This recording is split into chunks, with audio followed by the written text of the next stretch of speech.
Captain Jun Kim stood tall on the bridge of the Earth Defense Fleet's flagship, the Resilient Asterisk, his dark eyes fixed on the main screen where a strange ship hung in space. The ship looked like a giant bone with spikes along its sides. "Sir, they're hailing us again," said Officer Lee of the communication station. June took a deep breath. "Put them through." The screen changed to show a creature that made everyone on the bridge gasp. It had the face of a dog, but not just any dog. Its snout was long and filled with sharp teeth. Its eyes were smart and cold. It stood on two legs and wore a uniform with many shiny badges. "I am Bark Commander Ruff of the Alien Kennel Empire," the creature said in perfect English. Its voice was rough and deep. "Who speaks for your world?" Jun stepped forward. "I am Captain Jun Kim of the Earth Defense Fleet. I am authorized to speak for humanity." The dog-like alien's mouth pulled back in what looked like a smile, but it wasn't friendly. "Very good. Then listen carefully, human. My species has traveled the stars for thousands of years. We have met many worlds with walking creatures like you, and all of them now serve in our kennel empire." Jun kept his face calm even as his heart beat faster. "We're happy to discuss peaceful relations between our worlds." Bark Commander Ruff laughed, a sound like growling. "You misunderstand. This is not a discussion. This is simple. You will submit to become our pets, or we will destroy your world." The bridge fell silent. Jun's second-in-command, Commander Han-sun, moved next to him. "Pets," she whispered. The alien continued. "The Allians are the natural masters of all two-legged species. Just as on your world, the best relationship between our kinds is master and pet. You will find we are fair masters to those who obey." Jun fought to keep his voice steady. "The people of Earth are not pets. We are a free species." The alien's ears flattened against its head. "That is what all bipeds say at first, but they learn. You will learn too." "And if we refuse?" Jun asked. The alien tapped something off-screen. Suddenly, a view of another planet appeared, a world with blue oceans like Earth but with different continents. Then, beams of light shot down from space. Where they hit, huge explosions bloomed. Within minutes, the planet's surface was covered in fire. This was the world of the Zentari. They also refused. "Now they exist only in our records," Bark Commander Ruff said. The screen switched back to show his face. "But we are not unreasonable. You have 3 of your Earth months to prepare your surrender. We will send assessment teams to your main cities to evaluate your training potential." Jun's hands tightened into fists at his sides. "And if we fight back, then you will suffer. But you will submit in the end. All bipeds do." The alien leaned closer to the screen. "We have conquered 27 species across this galaxy. Your primitive weapons cannot harm our ships. Be smart, Captain. Accept your place." The communication ended. The screen showed the bone-shaped ship again. "Sir." Commander Han looked at Jun. "What do we do?" Jun turned to face his crew. Their faces showed fear, but also determination. "We contact Earth immediately. And then we do what humans have always done when faced with those who would enslave us." "Which is?" asked Officer Lee. "We fight." Jun looked back at the alien ship. "They think we're pets to be trained. They don't understand that on Earth, we were the ones who domesticated wolves. We turned predators into companions. And we will not bow to anyone who thinks we belong on a leash." As the Resilient Asterisk, turned back toward Earth, Jun already began planning. The Allians had given humanity 3 months. They would use every minute of that time. The dogs of war had come barking, but humans had been alpha predators on their world for thousands of years. The Allians would soon learn that humans bite back. 3 days after first contact, giant alien ships appeared in the skies above every major city on Earth. They hung in the air like dark clouds, casting shadows over millions of scared people. Colonel Han-sun stood at the window of the Seoul Defense Command Center. She watched as a small alien shuttle landed in the city center. This was happening all over the world. The assessment teams had arrived. "What are they doing down there?" asked Major Tai, coming to stand beside her. "They're sizing us up," Han said, like farmers checking cattle before buying. On the screens around them, they could see live feeds from cities worldwide. In New York, London, Beijing, and dozens of other places, the dog-like aliens walked among humans. They carried strange devices and scanned buildings, plants, and people. Han turned away from the window. "Show me the close-up footage from the Tokyo team." The screen changed to show an alien soldier. It was sniffing the air around a group of humans. Its nose twitched constantly. Then it raised a device and pointed it at a young woman. The woman froze in fear. "Stop the video," Han said. "Zoom in on its nose." The image grew larger, showing the alien's snout in detail. "Play it again, but slower." As they watched, Han noticed something. "See how it sniffs before using the device. And there, its ears twitch when it smells something interesting." She pointed to another alien in the background. "That one is doing the same thing." Major Tai looked confused. "What does it mean?" "It means they rely on smell more than we thought," Han said. "Dogs have better noses than humans. These aliens probably do too. That could be important." In her lab under the Rocky Mountains, Dr. Mina Park carefully studied the sample under her microscope. It was a piece of alien fur collected from a seat after a meeting with Earth officials. "What have you found?" asked Captain Jun Kim, who had been called to the secret facility. Mina looked up. "Something very interesting. Their fur isn't just for show. It releases chemicals, pheromones. I think this is how they communicate with each other." "Like how ants leave scent trails?" Jun asked. "Yes, but much more complex," Mina said. "I believe they send messages about rank, emotions, and orders through these chemicals." She pointed to her computer screen showing complex molecules. "See these patterns? They're too organized to be random." Jun leaned closer. "Can we use this somehow?" "Maybe," Mina said. "If we could create fake pheromones, we might confuse them. But I need more samples." General Dae-yoon faced the world leaders on the video call.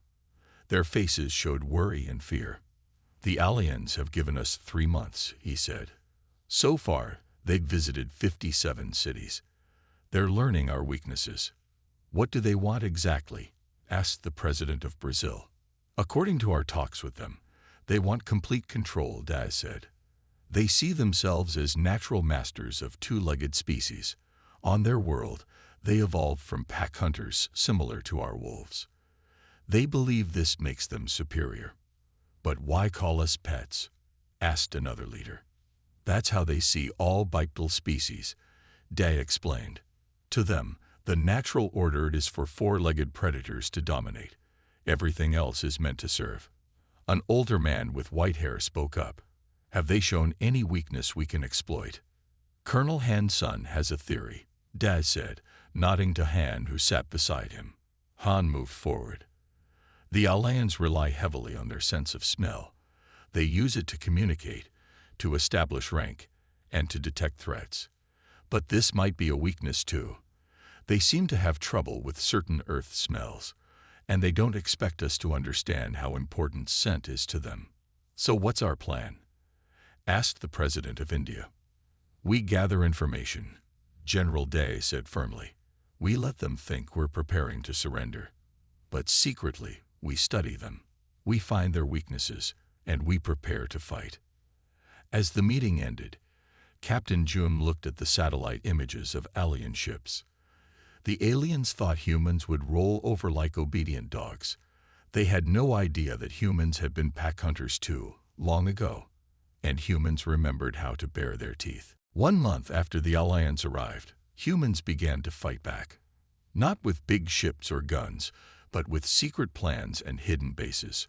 Under the old mines of South Africa, General Dae-yoon walked through the largest human resistance base. Hundreds of people worked at computers and training areas. Some were soldiers. Others were scientists, doctors, and regular people who wanted to help. "General, you need to see this," said Captain Jun Kim, walking quickly toward him. Jun led Da to a room where videos played on many screens. Each video showed aliens in different cities. "We've been watching them for weeks," Jun said. "Look at how they act around humans." Day watched carefully. In each video, the dog-like aliens stood tall and proud. They barely looked at humans when giving orders. "They never check if humans understand," Jun said. "They just expect us to obey." "They don't respect us," Da said. "Exactly. And that's their mistake." Jun pointed to another screen showing an alien officer. "See how he turns his back on armed human guards? He doesn't see them as a threat." Day nodded slowly. "They're too sure of themselves. They think we're already beaten." "Pride comes before a fall," Jun said with a small smile. In her lab, Dr. Mina Park worked with a team of scientists. They had samples from alien fur, skin, and even breath. They use at least 30 different pheromones. She explained to Colonel Han Sun. "Some tell other aliens about danger. Some show who is in charge." Han looked at the strange chemicals under the microscope. "Can we copy these?" "We already have," Mina said proudly. She held up a small spray bottle.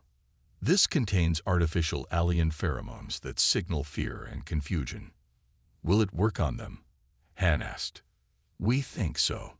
Their noses are very sensitive, more sensitive than Earth dogs.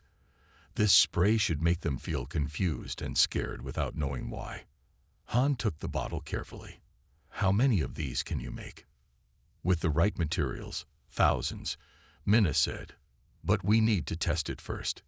In an underground room in the Rocky Mountains, Jin Ta worked with a team of engineers.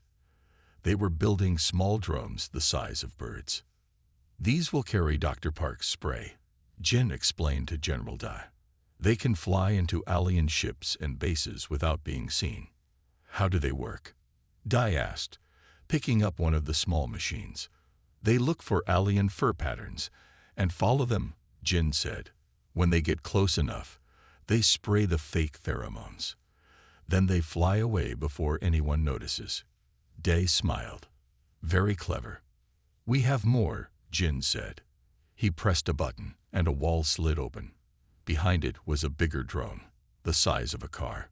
"This one can scan their technology. We've learned that their ships use sound waves in ways we never thought of." In what used to be a hotel in London, an alien commander named Howl met with his team. "The humans are too quiet," he growled. "They say they are preparing to surrender, but something feels wrong." "What do you mean, sir?" asked a younger alien. "I've studied many species before conquest," Howl said. "Most fight back harder than this. These humans are planning something. But their weapons can't hurt our ships," the young officer said. "What can they do?" Howl looked out the window at the human city. "That's what worries me. They should be more afraid. Instead, they watch us too carefully, like hunters studying prey." The young officer laughed. "Humans are not hunters. They are soft creatures who need tools to fight." "Do not underestimate them," Howl warned. "On their world, they are the top predators. They killed or tamed every other large animal here. Remember that." As the Allians talked, a small drone hovered outside their window. It recorded everything they said and sent it to the resistance base miles away. The humans were listening and learning and getting ready to show the Allians that even the friendliest dogs can bite when pushed too far. Dr. Mina Park had not slept in 2 days. Her eyes were red, but she couldn't stop working. She was close to a breakthrough. "Try it again," she told her assistant. "Add more of the C compound." The assistant carefully added drops to the mixture. The liquid turned from clear to light blue. "That's it," Mina said, her tired face lighting up with a smile. She took the small vial and held it up to the light. "This is what we've been looking for." Colonel Han Sun entered the lab. "You called for me." "Yes," Mina said. "We did it. This compound mimics the Alien command pheromone. Han looked at the blue liquid. What will it do to them? When they smell it, they'll think it's coming from a high-ranking officer, Minna explained. But it has a twist. I added chemicals that will make them confused about who to obey. Han took the vial carefully. So it will disrupt their chain of command. More than that, Minna said. It will make them question each other. They won't know who is in charge. And that will create chaos. Han smiled. How soon can we make more? We already are, Minna said, pointing to large tanks on the other side of the lab. Enough for phase 1. Jin-Ta worked quickly, attaching small spray devices to his drones. His fingers moved fast, connecting tiny wires. How many do we have ready? Asked Captain Jun Kim. 500 so far, Jin said without looking up. We'll have 1,000 by tomorrow. Jun picked up one of the finished drones. It looked like a small bird. Its wings even had fake feathers. Will the Allians notice them? He asked. Jin finally looked up. They might see them, but they won't think much about them. Allians don't care about small things. They only worry about threats their own size or bigger. Another weakness, Jun said quietly. Jin nodded. They think they're the top predators. They ignore what seems small and harmless. Just like humans used to ignore germs, Jun said. And yet germs killed millions. In an Alien command ship above New York, Bark Commander Ruff met with his officers. They sat around a table with a 3D map of Earth. The humans are being too cooperative, Ruff growled. It feels wrong. Commander Howell nodded. I've been saying this, sir. They're planning something. Maybe, Ruff said. But what can they do? Their weapons are primitive. Their ships are few. A younger officer named Snap spoke up. Sir, we've detected strange bird movements near our bases. More birds than normal. Ruff waved his hand dismissively. Birds are not a threat. But, Snap tried to continue. Enough. Ruff barked. We control the skies. We control their major cities. In 1 month, they will officially surrender, and this planet will join our kennel empire. Howell's ears flattened slightly, a sign of disagreement, but he said nothing more. General Da-Yun stood before Earth's hidden leadership council in the underground base. The time has come, he said. Dr. Park has created the pheromone compound. Jin-Ta has built the delivery system. We are ready for phase 1. Are you sure this will work? Asked the former president of the United States. No, Day said honestly. But we know it will cause confusion among the Allians, and confusion leads to mistakes. Colonel Han stepped forward. Their whole society is built on a strict pack structure. Each alien always knows who is above them and who is below. Our compound will break that structure. What if they trace it back to us? Asked another leader. They won't, Jin-Ta said. The drones will release the compound and then self-destruct. They'll leave no evidence. Day looked at each person in the room. Tomorrow, we launch Operation Silent Whistle, the first real test of the Allians' weakness. As the meeting ended, Minna walked up to Da. There's something else, she said quietly. While studying their pheromones, I found something strange. What is it? Da asked. They're afraid of us, she said. Deep down, they fear humans. Their aggressive behavior is partly because of this fear. Day thought about this. Then we'll give them something to truly fear. The day of Operation Silent Whistle arrived. In 12 cities around the world, small teams of humans set up special sound devices. These machines made sounds so high that human ears could not hear them, but alien ears could. In Seoul, Colonel Han-sun checked her watch. 5 minutes, she said to her team. They were hidden in an old building across from the Alien command post. Han looked through binoculars. 20 Alien soldiers guarded the building. Their furry heads turned left and right, their noses sniffing the air for danger. They look relaxed, said Major Todd beside her. They don't expect anything to happen. Good, Han said. Are the drones in position? Major Tai checked his tablet. Yes, all 50 drones are circling the area, looking like normal birds. Han nodded. Then we begin. At exactly noon, the sound devices turned on. No humans heard anything. But across the city, Allians stopped what they were doing. Their ears shot up. Their heads turned toward the sound. In the command center, BARC Commander Ruff was meeting with human officials. Suddenly, he jerked his head up. "What is that?" he growled. The humans looked confused. "What is what, sir?" one asked. Ruff didn't answer. He pressed a button on his wrist. "All units, move to Sector 7 now. Something is happening." Han watched through her binoculars as the Allians ran toward the sound. Even the guards left their posts. "Now," she said into her radio. Across the city and around the world, the bird-like drones moved. They flew down to where the Allians were gathering.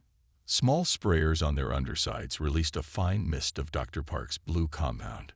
The Allians didn't notice at first. They were too focused on finding the source of the sound. But then something strange happened. An Allian captain sniffed the air and turned to his commander. "Sir, what are your orders?" The commander looked confused. He sniffed too. "Wait," he said. "Who gave you permission to question me?" "I didn't question you," the captain said. "I asked for orders." Another Allian stepped forward. "I smell higher rank here, someone above all of us." Soon, all the Allians were sniffing the air and looking around in confusion. Some began arguing about who was in charge. Others stood frozen, waiting for orders that didn't come. Han smiled. "It's working," she whispered. In New York, London, Tokyo, and 9 other cities, the same thing was happening. Allian forces fell into confusion. Their strict chain of command broke down as the fake pheromones made them unsure who to obey. In their command ship, BARC Commander Ruff watched in horror as reports came in. "What is happening?" he shouted. "Why are our forces not responding?" Commander Howell's eyes narrowed. "The humans," he said. "They've done something. This is too organized to be an accident." Ruff slammed his fist on the table. "Impossible. They can't understand our command structure." "They've been watching us," Howell said. "Learning about us." Ruff's face twisted with rage. "Then we will teach them to fear us. Send in the heavy ships. Target the human government centers." "Sir," Howell looked shocked. "That wasn't the plan. We were going to take them as subjects, not destroy them."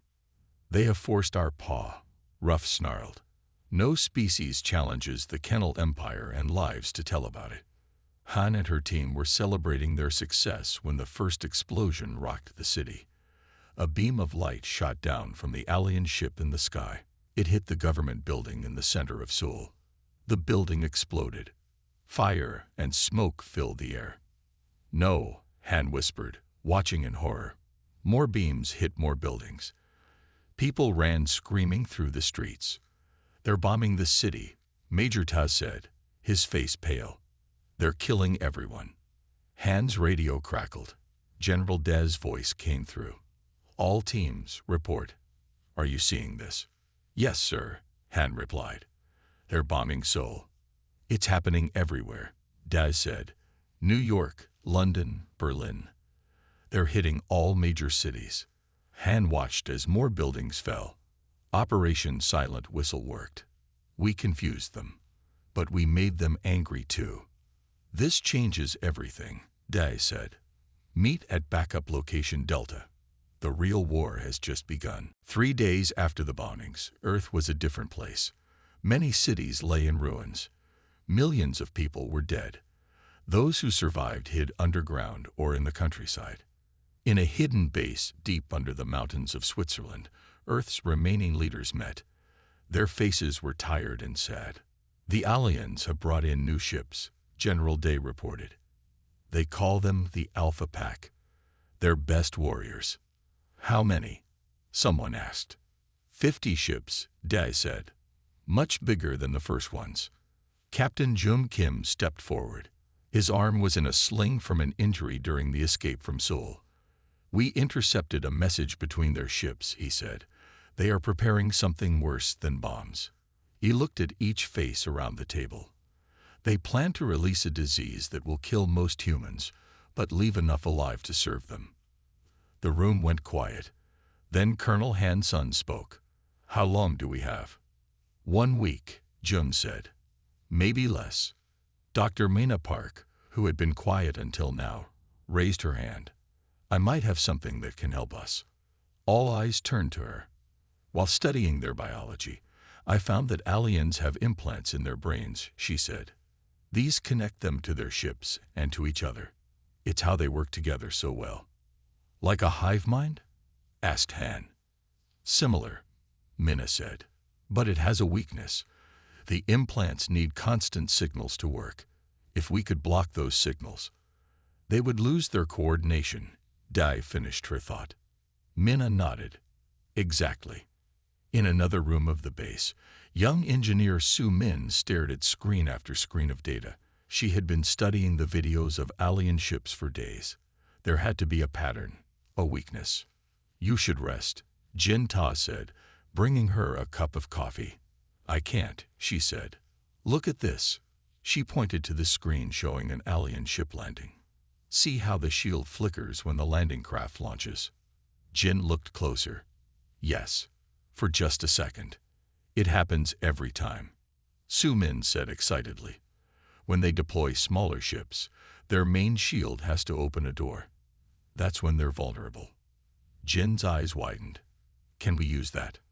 If we can time it right, Su Min said. And if we can get close enough. On the Alien command ship, Bark Commander Ruff met with his senior officers. The Alpha Pack leaders were bigger and fiercer than regular aliens. Their fur was darker and their teeth longer. The humans have gone into hiding, Ruff said, but we will flush them out. Alpha Leader Growl, the largest of the new arrivals, showed his teeth. Why not just release the pathogen now? Why wait? Because we need to find their underground bases first, Ruff explained. We want enough survivors to work for us. No point in taking a planet if all the servants are dead. Commander Howell, who had warned about the humans before, spoke carefully. Sir, I think we should be more cautious. The humans are more clever than we thought. Growl laughed, a deep rumbling sound. Clever? They hide like prey. We are the predators here. They managed to use our own pheromones against us, Howell reminded them. That shows intelligence and careful planning. A lucky trick. Growl dismissed him. Nothing more. Ruff looked thoughtful. Howell might be right. We should be careful. Send out scout ships first. Find their hiding places. As you wish, Growl said, but his tone showed he thought it was unnecessary. Back in the human base, General Dai studied the plan that Su Min and Jin had created. It's risky, he said. Very risky. But it could work, Captain Jun argued. If we can capture even one of their ships, we could learn how their technology works. We'd need a special team, Han said. Our best fighters. Dai looked at the map showing alien patrol routes. Here, he said, pointing to a spot over the Atlantic Ocean. Their patterns show they send single ships here every day. If we can predict when the next one comes, we can be waiting for them. Jun finished. I'll lead the team, Han volunteered. Dai nodded slowly. Very well. Colonel Han will lead Operation Pack Hunter. He looked at everyone in the room. The Allians think we are beaten. They think we are hiding like scared animals. But we're hunting them now, Han said with determination. The Atlantic Ocean was calm the day Operation Pack Hunter began. Colonel Han Sun and her team of 20 soldiers waited on a small island. They had hidden their boats and equipment in caves by the shore. Target approaching. A voice said through Han's radio. It was Su Min, watching from their hidden base. 2 minutes. Han turned to her team. Remember the plan. Wait for the shield to flicker when the scout ship launches. We have 3 seconds to fire. No more. The soldiers nodded. They held special weapons designed by Jin Ta, electromagnetic pulse guns that could short out alien technology. They would only get one chance. 1 minute, Su Min's voice came again. Han looked up at the sky. At first, she saw nothing. Then a dark shape appeared above the clouds. The alien ship was huge, like a floating metal bone. "Everyone ready," Han said quietly. The ship stopped, hovering over the ocean about a mile from the island. A hatch opened on its underside. "Wait for it," Han said, raising her hand. A small scout ship began to drop from the hatch. Just as Su Min had predicted, the main ship's shield flickered for a moment. "Now," Han shouted. All 20 soldiers fired at once. Blue energy shot from their guns toward the alien ship. The pulses hit just as the shield was coming back up. For a moment, nothing happened. Then the ship's lights flickered. The scout ship suddenly dropped, splashing into the ocean. "It worked," someone shouted. Han raised her hand for silence. Phase 2. Move now. The team ran to their hidden boats. They had to reach the alien ship before the systems came back online. On the alien ship, alarms blared. The lights were dim and flickering. "What happened?" The ship's captain growled. "Unknown energy pulse," a crew member answered. "Main power is down. Backup systems activating." The scout ship. In the water. Communication lost. The captain bared his teeth. "Check the area. Find out who attacked us."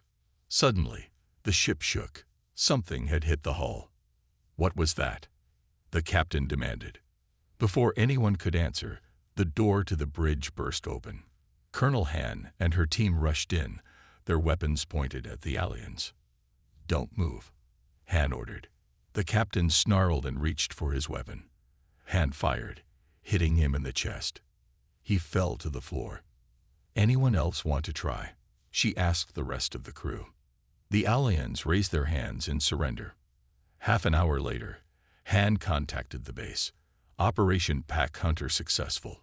We have the ship." General Dez's voice came through the radio. "Any casualties?" 2 wounded, none dead," Han reported. "Most of the alien crew surrendered after we took down their captain." "Excellent work," Dez said. "Bring the ship to Point Delta. Jin Tai and his team will meet you there." Han looked around the alien bridge. "Sir, there's something else. Their computer systems are still working. We might be able to access their network." Jin Tai had never been happier. When the captured alien ship landed at the secret base, he almost ran to meet it. "This is amazing," he said as he walked around the alien technology. "We can learn so much from this." For the next 3 days, Jin and his team worked without stopping. They studied every part of the ship. They learned how it flew, how its weapons worked, and most importantly, how its computers connected to the alien network. "I found something big," Jin told Captain Jun on the 3rd day. "The Allians have a main command ship. They call it the Alpha Command Ship. It controls all their forces, like a queen in a beehive." Jun asked. "Similar," Jin said. "All orders come from this ship. All their communication goes through it." "Where is it?" Jun asked. Jin pointed to a map on the screen. "It's coming to Earth. It will be here in 2 days." Jun's face grew serious. Why would their main command ship come here? They already have many ships in orbit. "Because they're ready for the final attack," Jin said. "The pathogen. They're bringing it on the Alpha Command Ship." Jun was quiet for a moment. Then he said, "If we could somehow destroy this ship, we might stop them all." Jin finished. In the medical lab, Dr. Mina Park made an important discovery. "The alien brain implants work on a specific frequency," she told General Dai. "If we create a strong enough pulse on this frequency, we could disable all their implants at once." "Would it kill them?" Dai asked. "No," Mina said, "but it would disconnect them from each other. They would lose their coordination, their ability to work as a pack." Dai nodded slowly. "How do we deliver this pulse?" "That's the hard part," Mina admitted. "It would need to come from inside their main command ship." The day the Alpha Command Ship arrived, the sky turned dark. It was bigger than any alien ship humans had seen before, like a giant floating mountain above Earth. Smaller ships flew around it like bees around their queen. In the underground base, the leaders of the resistance gathered for one last meeting. "The plan is simple but dangerous," General Daz said. "We will use our captured ship to approach the Alpha Command ship. A small team will board it and plant Dr. Park's pulse device at its core." "Who will lead this mission?" someone asked. "I will," Colonel Han said, stepping forward. Captain June shook his head. "It's a suicide mission." "Maybe," Han admitted, "but someone has to do it." Jin Ta stood up. "I need to go too. Only I can set up the pulse device correctly." General Da looked at them both. "Are you sure?" They nodded. "While the infiltration team does their work, we will launch every weapon we have left," Da continued. "It won't be enough to destroy their ships, but it will distract them." "What about civilian casualties?" someone asked. "Most civilians are already in underground shelters," Da said. "And if this plan fails, the Allians will release their pathogen anyway." Everyone was quiet, thinking about what was at stake. "When do we start?" Han asked. "Tonight," Daz said. "The Alpha Command ship will release scout ships at 21 o'clock hours. That's when their shield will flicker." In the hangar, Colonel Han and her team prepared.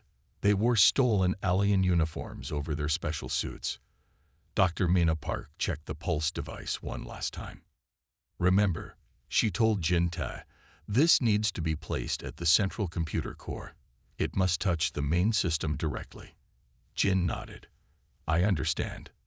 Han looked at her team, 5 brave soldiers plus Jin Ta. "We may not come back from this," she said, "but we all know what will happen if we do nothing." One of the soldiers, a young woman named Sun Yai, spoke up. "My family died when they bombed Seoul. I'm ready to make the Allians pay." Han put her hand on Sun Yi's shoulder. "This isn't about revenge. It's about saving what's left of humanity." They boarded the captured alien ship. Captain June was at the controls. He had learned to fly it over the past week. "Ready?" he asked. Han nodded. "Let's go." Bark Commander Ruff stood on the bridge of the Alpha Command ship. He looked down at Earth with cold eyes. "Soon this troublesome planet will learn its place," he said to Commander Howell beside him. "The pathogen is ready," Howell confirmed. "It will spread quickly. Within days, most humans will be dead. And the survivors will be too weak to resist," Ruff said with satisfaction. An alarm sounded. "Sir," called an officer, "a ship is approaching. It's one of ours, but it's not responding to signals." Ruff's eyes narrowed. "Scan it." "Scanning." "Wait, there's something wrong with its energy signature."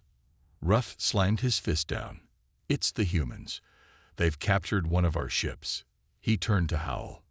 "Launch fighters. Destroy that ship." Captain June saw the alien fighters coming toward them. "They've spotted us," he told Han over the radio. "You need to board now or never." Han looked at her team. "Ready the boarding pods." The ship shook as alien weapons hit it. Alarms blared. "Go now," June shouted.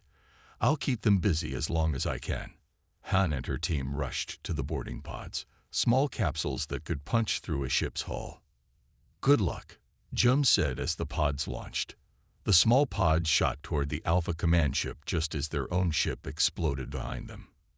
Han watched through the small window as Captain June's ship broke apart. "Thank you, my friend," she whispered. Their pods hit the hull of the Alpha Command ship, drilling through the metal. When the doors opened, Han and her team rushed out, weapons ready. "We have 1 hour before they find us," Han told her team. "Let's make it count." They moved through the massive ship, avoiding alien patrols when possible, fighting when necessary. Their goal was the central core, the heart of the ship. Outside, Earth's remaining forces launched everything they had. Missiles, planes, and even the few orbital weapons that still worked. It wasn't enough to seriously damage the alien ships. but it kept them busy. The final battle for Earth had begun. Colonel Han and her team fought their way deeper into the Alpha command ship. 2 of her soldiers were already dead. Jin Tai was hurt, with a bleeding arm, but he kept moving. How much further? Han asked. Jin checked the map they had made from the stolen ship's data. 2 more levels down. Then we reached the central core. Suddenly, alarms blared throughout the ship. A voice spoke in the Alien language. "They know we're here," Sun Yi said, checking her weapon. "They're searching all decks." Han looked at her remaining team. Just 3 soldiers plus Jin Ta. "We need to move faster." They ran through the corridors, shooting any aliens they met. Finally, they reached a large door. "This is it," Jin said. "The central computer core." Han placed explosives on the door. "Stand back." The explosion shook the hallway. When the smoke cleared, they could see a massive room filled with glowing equipment. In the center was a blue pillar of light. "That's the main system," Jin said, pointing to the pillar. "I need to place the pulse device there." As they entered the room, a voice spoke. "I've been waiting for you." BARC Commander Ruff stepped out from behind the equipment.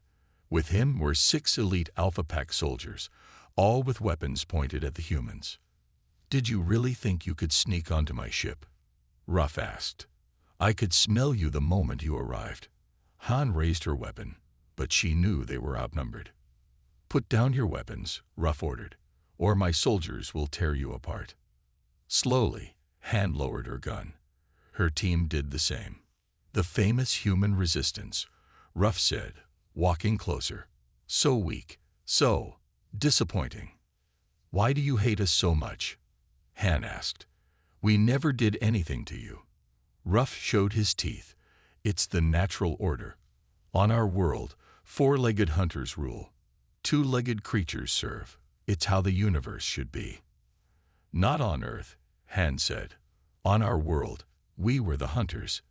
We were the ones who tamed wolves and made them our companions." Ruff's ears flattened in anger. "Lies. No bipeds could tame hunters." "It's true," Han insisted.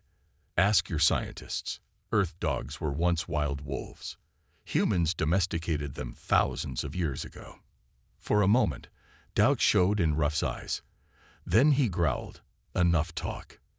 You will watch as we release the pathogen that will kill your species."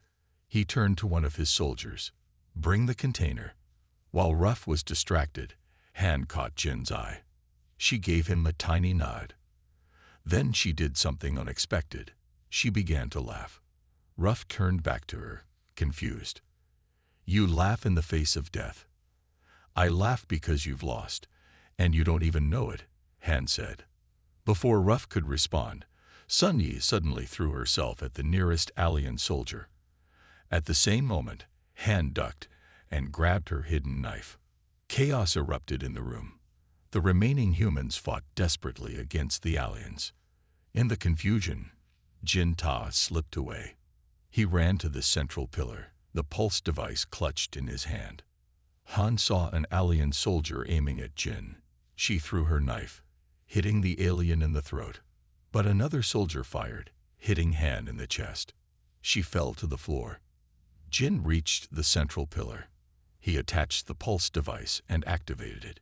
Blue energy began to pulse from it. "No," Ruff shouted, rushing toward Jin. But it was too late.